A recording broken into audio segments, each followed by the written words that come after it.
लोढ़े गइल रहनी आज फुलवारिया होखे लागल चर्चा सुनाए लागल कान में कवना कसुरवा शिव गुरु हमारा से भइले हो ए शिव गुरु हमारा से भइले हो ए शिव गुरु कवना कलम से लिखल भागत दुख वामुर नइखे मालिया के बगिया में अइले सुंदर जोगिया हो अइले सुंदर जोगिया बजावे लगले हो हाँ बजावे लगले हो जोगिया पना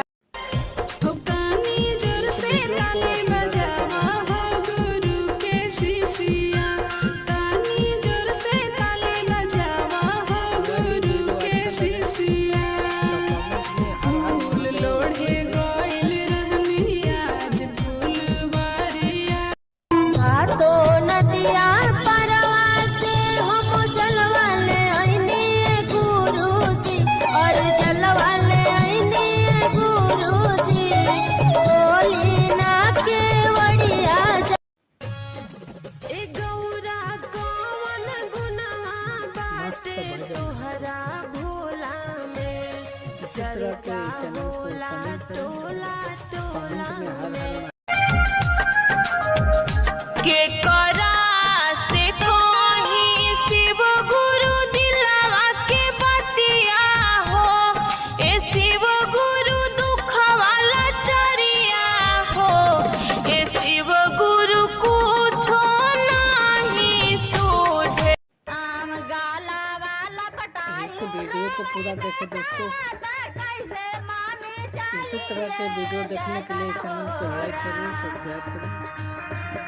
और कमेंट में हर हर महादेव लिखें। अपना शिव गुरु के चर्चा हम करब जरूर